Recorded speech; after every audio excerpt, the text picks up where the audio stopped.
नमस्कार, मैं हूं भुवन भास्कर। स्वागत है आपका मंडी.com के इस खास अंक में। आज इस साल का आखिरी दिन है और इसलिए आपको नव वर्ष की बहुत बहुत बधाइयां। लेकिन साथ ही क्योंकि ये साल का आखिरी दिन है तो हम इस साल के बारे में बात करेंगे।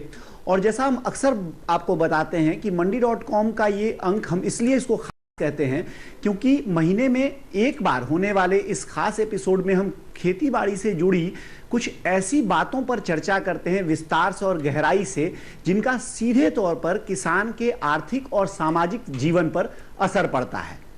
और जैसा कि हम मंडी.com में अक्सर आपको ये कहते हैं कि हमारा जोर, हमारा फोकस जो है वो आपके उपज की मार्केटिंग पर होता है, तो साल के इस आखिरी दिन हम एक बार फिर इसी फोकस के साथ आज की चर्चा को आगे बढ़ाएंगे। इसमें भी एक खास बात यह होगी कि हमारी चर्चा का जो केंद्र होगा वो नए दौर की खेती होगी। नए दौर की खेती यानी जैविक खेती, यानी ऑर्गेनिक फार्मिंग। और आज स्टूडियो में इस पर बातचीत करने के लिए ऑर्गेनिक फार्मिंग से जुड़े दो दिग्गज हमारे साथ हैं। हम इन दोनों का परिचय आपको करा देते हैं। हमारे साथ हमारे पहले मेहमान हैं डॉक्टर राजाराम त्रिपाठी।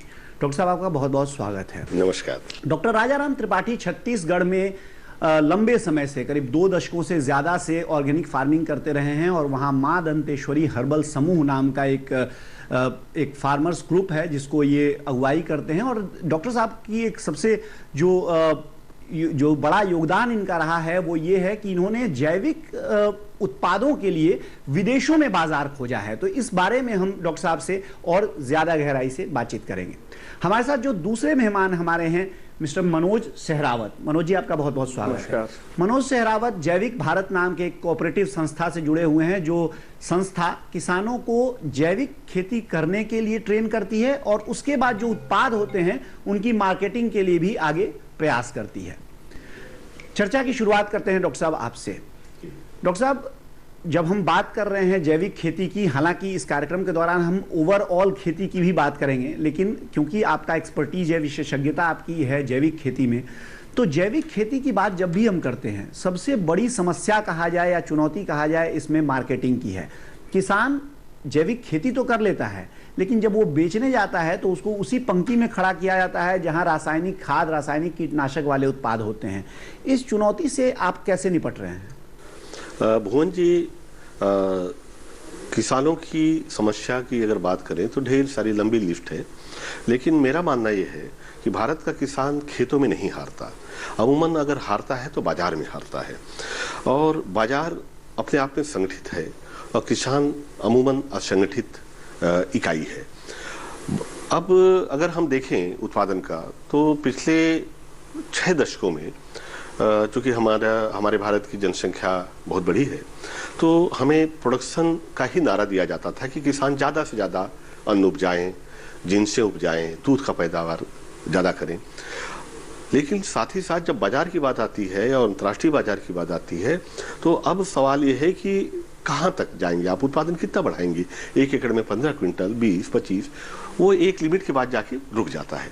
और उत्पादन बढ़ाने की प्रक्रिया में हम रासायनिक खाद की मात्रा बढ़ाते गए हैं, उस सिचुएशन पे आ गए हैं। अब सवाल केवल उत्पादन का नहीं है, सवाल गुणवत्ता का है। अब हमें गुणवत्ता के क्षेत्र में आगे आना है। अगर हम बेहतर बाजार चाहते हैं तो हमें बेहतर गुणवत्ता के उत्पाद किसानों को उगाने होंगे। डॉक्टर साहब, ये एक बड़ी रोचक बात आपने कही है कि अगर हम बाजार चाहते हैं तो बेहतर गुणवत्ता। ये पहले मुर्गी या पहले अंडे वाली बात हो गई कि जब तक बाजार मिलेगा नहीं तो किसान उपजाएगा कैसे। लेकिन आपने कहा कि अगर हम बाजार चाहते हैं तो पहले उपजाना होगा। इस चुनौती से, क्योंकि किसान के अपने देश में इतना बैंडविड्थ उसके पास नहीं है कि वो सालों साल अपनी उपज लेके और इंतज़ार करता रहे कि बाज़ार कब खड़ा होगा और कब हमको इसका बेहतर भाव मिलेगा, तो इस चुनौती से कैसे निपटें? देखिए, बाजार की चुनौती से निकलने के लिए किसानों को खुद ही समाधान तलाशने होंगे। सरकारों की तरफ अभी तक हम टकटकी लगाए देखते रहे हैं पिछले कई दशकों से। अगर इसी सिस्टम को देखें, इन्हीं सरकारों के बीच, इन्हीं सारे नियम कायदों के बीच में बहुत सारे किसान आए हैं जो सफल किसान के रूप में स्थापित हुए हैं। अगर आप उनकी सक्सेस स्टोरी को देखेंगे तो आप पाएंगे कि खेती के साथ पहले तो उन्होंने अपने उत्पादों की गुणवत्ता बेहतर की और बेहतर गुणवत्ता होने के कारण उन्हें बाजार मिला और उन्होंने बाजार खुद तलाशे अब किसान जैसे कि भाई मनोज जी हैं, सहकारी समिति बना के अपने उत्पादों के लिए बाजार तलाश रहे हैं। जैसे माँ दंतेश्वरी हर्बल समूह की बात करें तो हमने जड़ी बूटियां जब उगाई तो भारत में ज़्यादातर जड़ी बूटियों का जो बाजार है वो जंगली जड़ी बूटियों का है। तो विदेशों में जंगली जड़ी बूटियां आयात करने के लिए कानून ही नहीं है। जंगल आने वाले पीढ़ियों की धरोहर है, तो वहाँ पे खेती की हुई जड़ी बूटियों की ही मांग है। तो मैंने वो बाजार तलाशा, क्योंकि मुझे ज़्यादा मूल्य चाहिए था और मैं चाहता था कि ज़्यादा से ज़्यादा फायदा हमारा समूह कमाए, तो हमने बाजार तलाशा। इसके लिए हम 7 समुंदर पार भी गए। तो किसान जब तक उद्यमी नहीं बनेगा, हमें किसान के साथ ही कृषि उद्यमी बनाने की जरूरत है, नवाचार की जरूरत है। जी चलिए, ये एक बहुत अच्छी बात आपने कही है। हम इस पर आपसे किसानों के लिए कुछ टिप भी पूछेंगे आगे चल के कि आखिर कैसे ये उद्यमिता लाए किसान अपने पास, जबकि वो दिन रात परेशान है अपने केवल छोटी छोटी जो चीज़ें हैं उसमें ही। मनोज जी, आपका मार्केटिंग में एक लंबा अनुभव रहा है, आप कॉरपोरेट से जुड़े रहे हैं और अभी आप जैविक भारत के तौर पे बाजार खोज रहे हैं। मैं आपसे अगर आपके अनुभव की बात कहूँ, क्या लगता है आपको जब किसान जैविक उत्पादन कर लेता है उसके बाद बाजार खोजने में जो सबसे बड़ी परेशानियां उसकी होती हैं वो क्या होती हैं और उसका समाधान आप कैसे ढूंढते हैं? देखिए, आज के दिन अगर हम जैविक उत्पादक की बात करें तो इसमें जो लोग आज के नई पीढ़ी के बहुत सारे पढ़े लिखे नौजवान इस फील्ड में आ रहे हैं और वो बड़ा अच्छा कर रहे हैं। वो बाज़ार भी ढूंढ रहे हैं और उनको दाम भी मिल रहे हैं। इसको हम अगर इस तरीके से देखें कि कुछ समय पहले जैसे शिक्षा को लेके हमारा आम जन पूरी तरह से एक गरीब से गरीब व्यक्ति भी चाहता था कि मैं अपने बच्चे को पढ़ाऊं, वैसी स्थिति आज भोजन की हो गई है। हर व्यक्ति अपने भोजन से डरा हुआ है। तो आज बाज़ार तो बहुत बड़ा है हमारे पास, लेकिन उस बाज़ार के लिए आज जो ख़ास तौर पे एफर्ट जैविक के तौर पे या ऑर्गेनिक के तौर पे कर रहे हैं, तो उसकी जो कीमत है आज बाज़ार की कीमत, वो बहुत थोड़े लोग उसको वहन कर सकते हैं। तो हमें आज ज़रूरत ये है कि हम उस ऑर्गेनिक को कुदरती में जी, जिसमें किसान एक पुराने हम 40-50 साल पहले जिस तरीके से खेती करते थे उस तरीके को अपना के और अपने रिसोर्सेज को ज़्यादा से ज़्यादा यूज़ करे और उसकी इनपुट कॉस्ट कम हो, और वो इनपुट कॉस्ट कम होने पर जब उसके उत्पादन उसके साथ साथ जो मिलेगा तो उसमें उसको आम बाज़ार नज़र आएगा। बाज़ार आज के दिन पूरी तरह तैयार है, सिर्फ किसान को अपने आप को ऑर्गेनाइज करना है। जैसे राजा राम जी ने कहा कि भाई आधुनिकता के साथ अपने आप को मैनेजमेंट सीखना पड़ेगा, उद्यमी बनना पड़ेगा। जी, यानी बाजार तैयार है, इस बाजार को पकड़ने के लिए और क्या तैयारियां करने की जरूरत है, इस पर हम आगे मनोज जी से और डॉक्टर त्रिपाठी से बातचीत जारी रखेंगे। फिलहाल वक्त हो गया एक छोटे से ब्रेक का, बने रहिए।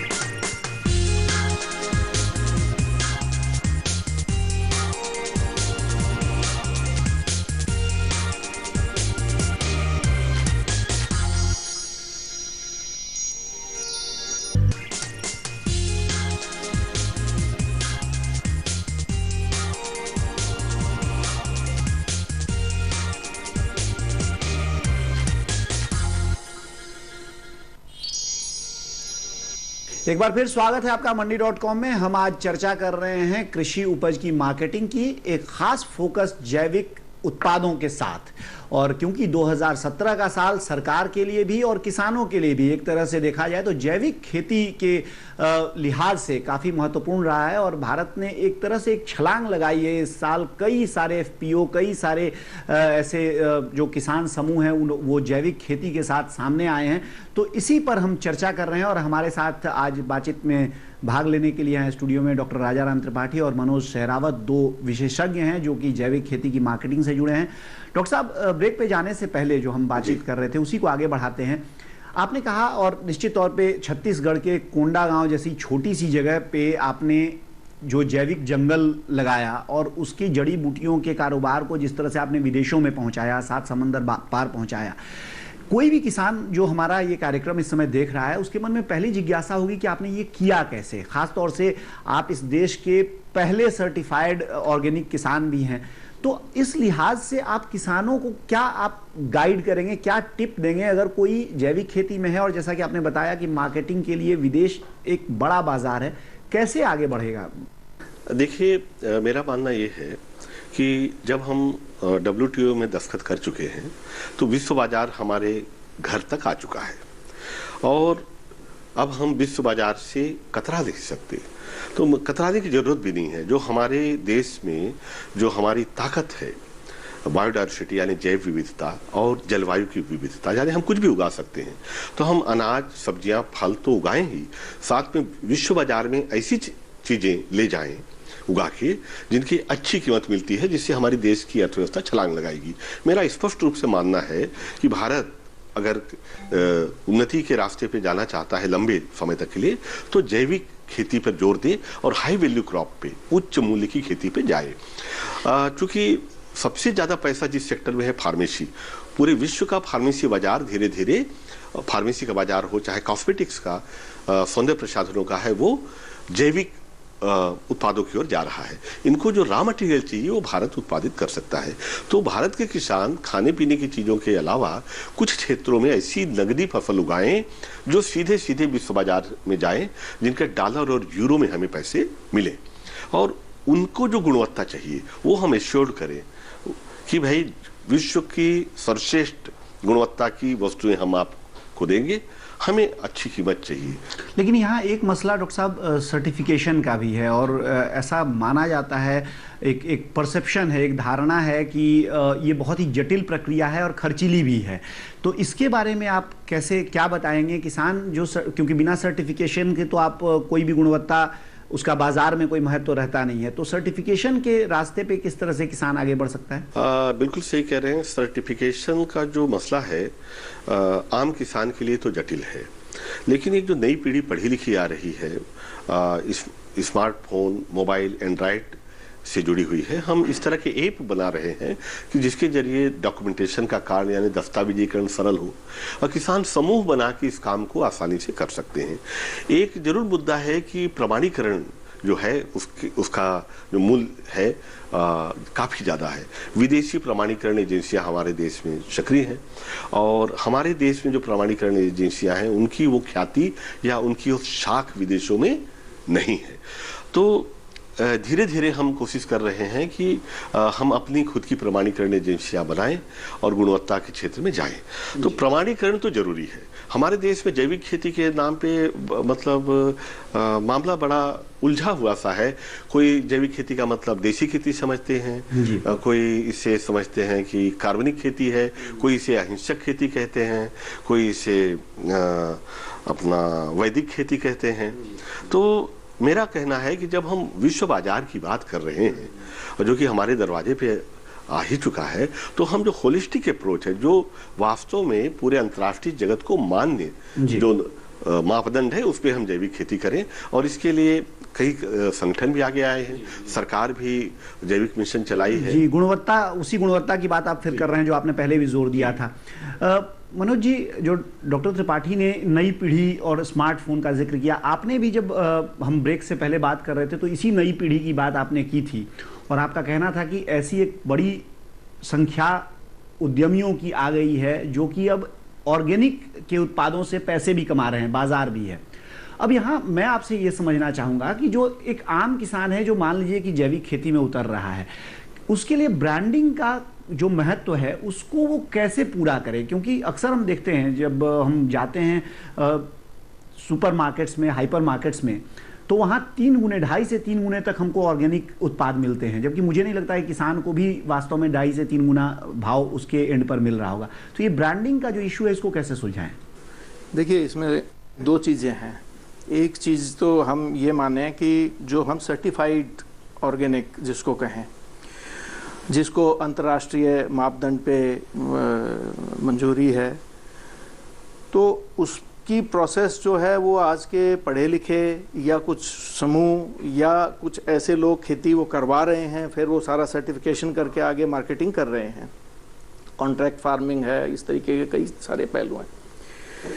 असल जो मुद्दा है वो है कि आम जन को हम कैसे बेहतर उत्पादन, जैविक, जो हम कुदरती खेती कहें, हमारी पारंपरिक खेती कहें, जो किसान हमारे इनपुट जो कॉस्ट है उसको अपने रिसोर्सेज के ज़रिए से सारा मैनेज करके और वो पैदावार लोगों तक पहुंचाए, तो उसकी गुणवत्ता के आधार पर उसकी एक्सेप्टेंस हो और उसकी कीमत किसान को मिले, जो कि आज उपभोक्ता देने को तैयार है। जी। आज आप देखेंगे कि अगर सर्टिफाइड जैविक उत्पाद रखा है तो उसके दाम 3 गुने 4 गुने जो मार्केट में मिल रहा है।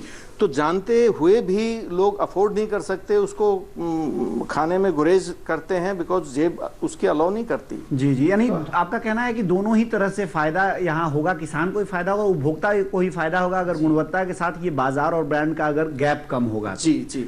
चलिए, ये चर्चा हमारी जारी रहेगी अभी, लेकिन फिलहाल वक्त हो गया है एक छोटे से ब्रेक का। बने रहिए हमारे साथ, देखते रहिए मंडी डॉट।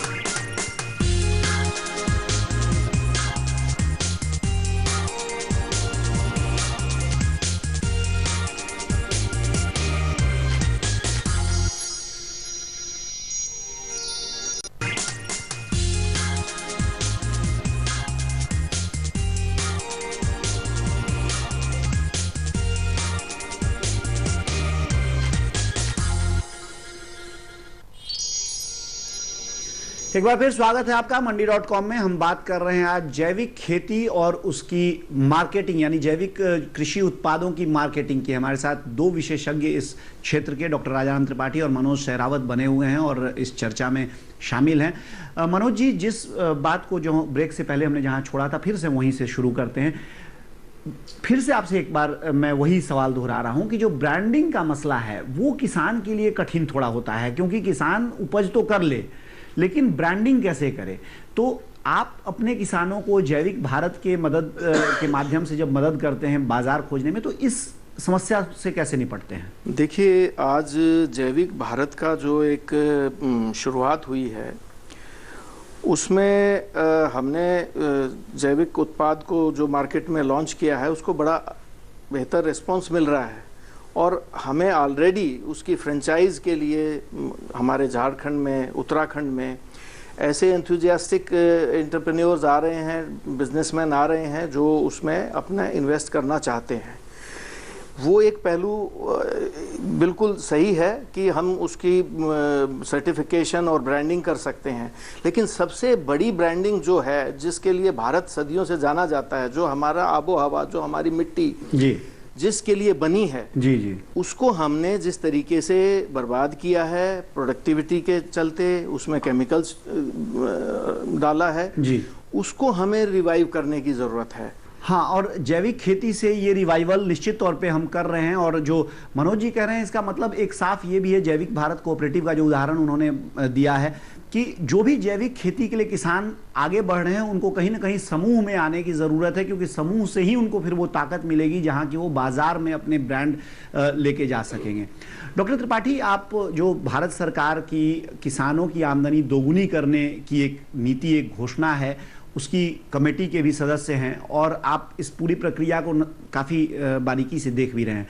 जैविक खेती किस तरह से इस लक्ष्य को पाने में सहयोगी हो सकता है? भुवन जी, आमदनी को दुगना अगर करना है तो दो सिरे पे हमें काम करना पड़ेगा। एक, खेती में जो जिन्स लगती है उत्पादन के लिए, इनपुट जिसे हम कहते हैं, उसकी लागत को हम कम करें, खेती की लागत को। दूसरी तरफ जो हमारे उत्पाद हैं उनका और ज़्यादा मूल्य मिले। और ज़्यादा मूल्य करने के लिए, मूल्य वृद्धि के लिए ही, वैल्यू एडिशन के लिए ही हम इसे जैविक प्रमाणीकरण की बात कहते हैं या जैविक बाजार की बात करते हैं। और ज़्यादा मूल्य किसानों को तब मिलेगा, मूल्य तो अभी भी जैसे बताया कि दुगना तिगुना में बिक रहा है, लेकिन किसान के खेत या खलिहान से लेके भोजन की थाली, उपभोक्ता की थाली तक के बीच में जो बिचौलिए हैं, इन बिचौलियों को जितना हम कम करेंगे उतना ज़्यादा फायदा किसान को मिलेगा। और इसे कम करने के लिए हम लोगों ने कुछ प्रयोग किए, जैसे central herbal agro marketing federation बनाया, जड़ी बूटियों की को अगर बेचना है तो एक हम फेडरेशन बना लिया पूरे भारत के किसानों का, और उस पे हम रेट तय दे देते हैं कि इससे कम पे कोई किसान नहीं बेचेगा, इतनी लागत है। और हम प्रमाणीकरण की बात पे बकायदा, जैसे ब्रांडिंग की बात आप कर रहे थे, ब्रांडिंग के लिए भी प्रमाणीकरण की जरूरी है कि उपभोक्ता कैसे यकीन करे कि आप जैविक कह रहे हैं तो जैविक है, कैसे ये बेहतर है, उसके लिए प्रमाणीकरण भी जरूरी है। और ज़्यादा अगर हमें कीमत चाहिए अपने उत्पादन की तो उसकी पहली एक ही मूल मंत्र है, गुणवत्ता गुणवत्ता गुणवत्ता।